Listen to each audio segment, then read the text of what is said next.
بسم اللہ الرحمن الرحیم۔ السلام علیکم دوستو۔ حضرت جابر بن عبداللہ رضی اللہ تعالیٰ عنہ سے روایت ہے کہ ایک شخص رسول اکرم صلی اللہ علیہ وآلہ وسلم کی خدمت میں حاضر ہوا اور شکایت کی کہ میرے باپ نے میرا مال لے لیا ہے۔ نبی کریم صلی اللہ علیہ وآلہ وسلم نے فرمایا، اپنے والد کو بلا کر لاؤ۔ اسی وقت جبریل امین تشریف لائے اور رسول اکرم صلی اللہ علیہ وآلہ وسلم سے کہا، جب اس کا باپ آ جائے تو آپ اس سے پوچھئے کہ وہ کلمات کیا ہے جو اس نے دل میں کہے ہیں، خود اس کے کانوں نے بھی ان کو نہیں سنا ہے۔ جب یہ شخص اپنے والد کو لے کر پہنچا تو آپ صلی اللہ علیہ وآلہ وسلم نے والد سے فرمایا، کیا بات ہے آپ کا بیٹا آپ کی شکایت کرتا ہے؟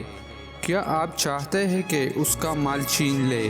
والد نے عرض کیا، آپ اسی سے یہ سوال فرمائیں کہ میں اس کی پھوپھی خالہ یا اپنے نفس کے سوا کہاں خرچ کرتا ہوں۔ پھر رسول اللہ صلی اللہ علیہ وآلہ وسلم نے فرمایا، وہ کلمات کیا ہے جن کو ابھی تک خود تمہارے کانوں نے بھی نہیں سنے؟ اس شخص نے عرض کیا، یا رسول اللہ صلی اللہ علیہ وآلہ وسلم، ہر معاملہ میں اللہ تعالیٰ آپ پر ہمارا ایمان اور یقین بڑھا دیتے ہیں۔ جو بات کسی نے نہیں سنی اس کی اطلاع آپ کو ہو گئی، جو ایک معجزہ ہے۔ پھر اس نے عرض کیا، یہ حقیقت ہے کہ میں نے چند اشعار دل میں کہے تھے جن کو میرے کانوں نے بھی نہیں سنا۔ آپ صلی اللہ علیہ وآلہ وسلم نے فرمایا، وہ ہمیں سناؤ۔ اس وقت اس نے یہ اشعار سنائے جس کا ترجمہ ہے، میں نے تجھے بچپن میں غذا دی اور جوان ہونے کے بعد بھی تمہاری ذمہ داری اٹھائی۔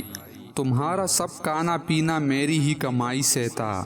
جب کسی رات تمہیں کوئی بیماری پیش آ گئی تو میں نے تمام رات تمہاری بیماری کے سبب بیداری اور بے قراری میں گزاری۔ گویا تمہاری بیماری مجھے ہی لگی ہے، تمہیں نہیں، جس کی وجہ سے میں تمام شب روتا رہا۔ میرا دل تمہاری ہلاکت سے ڈرتا رہا، حالانکہ میں جانتا تھا کہ موت ایک دن مقرر ہے، پہلے پیچھے نہیں ہو سکتی۔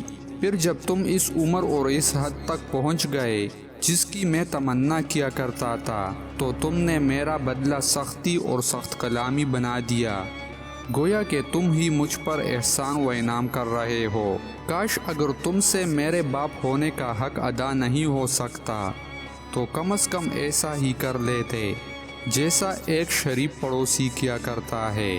کم از کم مجھے پڑوسی کا حق دیا ہوتا اور خود میرے ہی مال میں میرے حق میں بخل سے کام نہ لیا ہوتا۔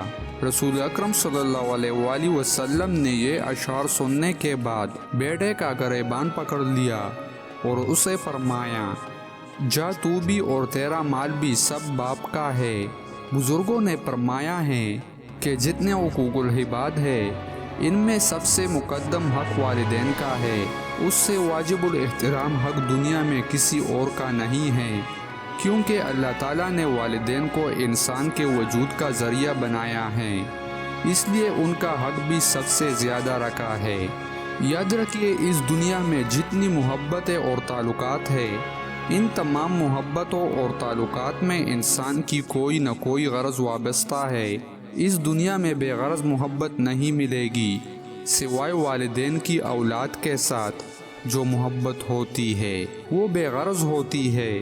اس محبت میں اپنا کوئی مفاد اور کوئی غرض شامل نہیں۔ ان کا جذبہ تو ہوتا ہے کہ اپنی جان بھی چلی جائے لیکن اولاد کو فائدہ پہنچ جائے، اسی لیے اللہ تعالیٰ نے حقوق میں ان کا درجہ سب سے زیادہ رکھا ہے۔